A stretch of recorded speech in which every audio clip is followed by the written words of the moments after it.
सोलापूर शहरातील मुकुंदनगर परिसरात मागील काही दिवसात जे आहे ते दूषित आणि काळे पाणी आलं होतं। याची बातमी जी आहे ते जय महाराष्ट्र वृत्तवाहिनीने दाखवली होती आणि नागरिकांनी जे आहे ते प्रचंड जो आहे तो संताप व्यक्त केला होता की काळ्या पाण्यामुळे जे आहे ते जे आहे ते लहान मुलांचं तसेच ज्येष्ठ नागरिकांचं असेल आरोग्य जे आहे ते धोक्यात आल्याची चिंता व्यक्त केली होती।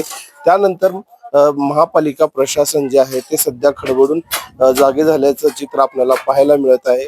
जुन्या झालेल्या ज्या पाईपलाईन जे आहे ते काढून जे आहे आता नवीन पाईपलाईनचं काम जे आहे ते हाती घेण्यात आलेलं आहे। कुठेतरी जय महाराष्ट्र वृत्तवाहिनीच्या बातमीची दखल प्रशासनाने घेतल्याचं चित्र आपल्याला पाहायला मिळते। या भागातील नगरसेवक अनंत जाधव जे आहेत त्यांनी देखील या नळाचं पाणी जे आहे ते महापालिका आयुक्तांना दाखवलं होतं आणि नागरिकांच्या आरोग्याला जर जीवितास काय झालं तर आपण जबाबदार असेल असा इशारा देखील दिला होता। त्यानंतर प्रशासन जे आहे ते खडबडून जागे झाल्याचं चित्र आपल्याला पाहायला मिळत आहे।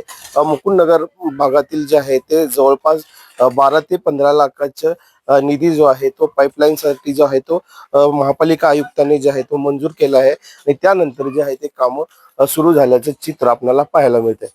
रवी ढोबळे, जय महाराष्ट्र न्यूज, सोलापूर।